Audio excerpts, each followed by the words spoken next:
بسم الله الرحمن الرحيم.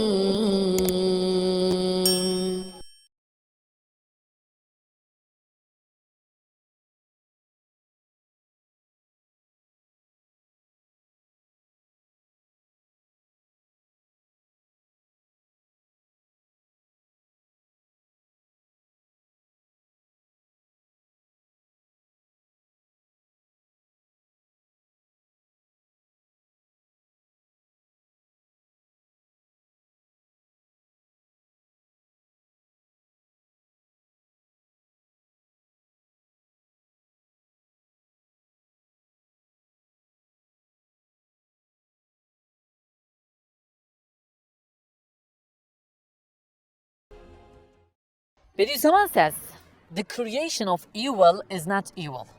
Choosing the evil is evil. For example, can you say that it's evil to produce knife? You can't say that, right? If you cut an apple with it, it becomes good. And this is the intention of the producer. But if you cut someone and kill him, then it becomes evil. But killing someone with knife is not the intention of the producer. So the knife producer is not responsible for that murder. You choose to kill someone. So evil is not about the producer or creator. It's about user choice. Now, can you say that the producing of Satan is evil? I don't think so. Yes, a lot of people are going to hell because of him, but maybe it's not the intention of the producer. Maybe it's the consequence of our choices. So, what might be the purpose of the Creator to let Satan and the other calamities?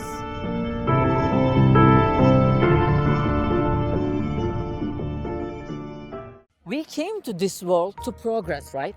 We know this fact. There are numerous degrees in the spiritual abilities of human nature, and we are here to show our potential and rise, right? But the important point is, the only way to rise, the main condition of progress is to struggle. You cannot rise and show your potential without struggle. That's not possible. For example, think about a football team. How does it rise and become the best? It needs opponents, right? It needs to play matches. Now, can you say that there is an enormity here? How did they find this team and make us play a match now? Why is this cruelty? No, right? It is for you to defeat your opponent and rise. Is it possible for a team to rise without playing any matches? Is it possible to gain strength and become stronger in a gym without lifting weights? Is it possible for a boxer to win a medal without an opponent, without being punched? Who gives the boxer a medal if he is alone? Think about the angels. Is there anyone who can pray as much as the angels do? No, right? The angels pray all the time. But even though they pray all the times, do they rise in their position?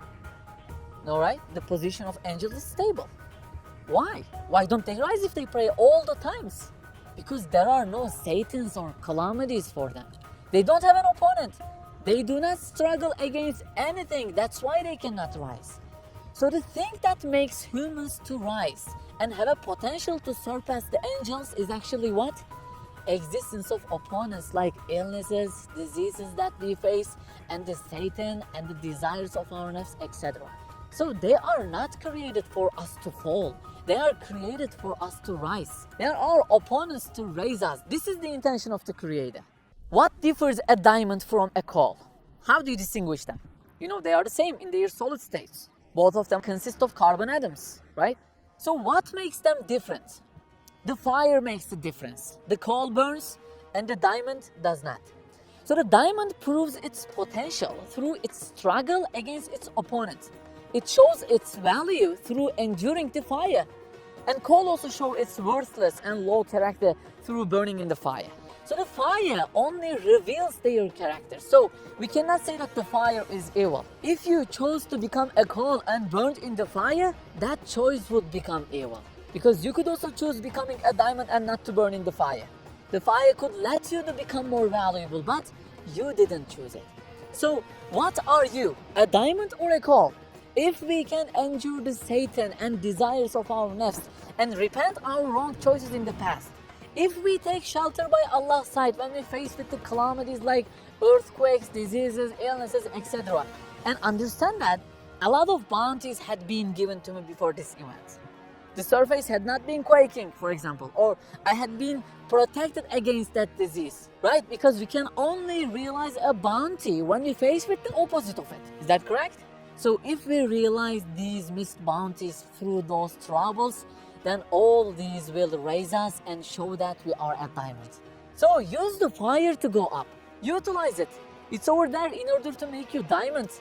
But if we follow the steps of Satan and commit sins without even repenting and mutiny over the calamities, that means we are a coal. So don't blame the fire. It must be created to reveal diamonds and coals. If there had been no striving and competition, the capability like diamond and coal in the mind of humanity would have remained equal. The spirit of Abu Bakr at the highest of the high and the spirit of Abu Jahl at the lowest of the low would have remained on a par. Maybe you can ask, yes, I understand that the Satan is created to raise human being, right? But at the end of the day, the majority of humanity go wrong ways because of the Satan. Am I right? Most people cannot utilize the existence of Satan's. Only small part of humanity utilizes them and rises. So where is the mercy here? Guys, value is not about the quantity. It's about the quality. Quantity has no importance compared to quality. The true majority looks to quality. For example, imagine that I've got 100 seeds. If I don't plant them in the soil and water and subject them to struggle for life, they remain 100 seeds worth virtually nothing, right? But if I plant and water them and subject them to struggle for life, and 80 of them rot and only 20 of them become fruit-bearing trees, can you say that planting and watering them was evil because most of them rotted? No, right? You can't say that because 20 trees are more and more valuable than 80 rotted seeds. If I had not planted them, that would have been bigger evil and cruelty to that 20 seeds, right? So it's not about the quantity. Yes, through striving and fighting against Satan's, mankind lost numerous worthless people like Abu Jahl, but gained less but more valuable people like Abu Bakr. So the important thing is, what are we gonna do? Become a tree or rot in the soil of this world? I know, sometimes problems may become too much to overcome. You may have hard tests in your lives. For example, you may have lose your mom and dad one by one, and then have a hard accident, and then get divorced, and then money problems, one after another. And you may think, it's so hard. It's just so hard to overcome. You know what? They don't allow every team to play against Barcelona, right? Who plays against Barcelona? The ones above a certain position. The ones on Premier Division, for example, the La Liga, right? Not the ones from the lower leagues of Spain. So playing against strong opponents means your position, your potential is high. The Champions League is also similar, isn't it? The strongest opponents are over there, right? But would any team say this? Who included us in this tournament? It's so hard, man. It's just so hard to overcome. You always play against the strong opponents. Why did you include us here? Bro, if you join that tournament, that means you are a good team. That's why you face strong opponents. So the ones that were given hard tests, many calamities, illnesses, etc., are like the teams on the Champions League in this live football. The one who knows this fact does not become unhappy. Who faces the most difficult problems? Tell me. The prophets, right? Starting with our prophets, all the prophets, the religious people. There has been no prophet or a religious person who had a life without illnesses, without problems. No. They all had most and hardest problems. Why? Because they are in the Champions League. Their opponents are strong, but the strong opponents make them highest ones. So can any suffering or illness become a problem for someone who knows this fact? Think that as a match, beat and go on, endure and go on, take shelter by Allah's side and go on.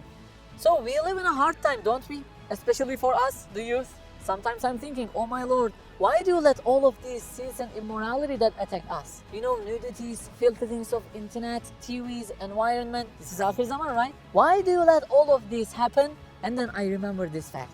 These are the hard matches of this time. See them as a chance, bro.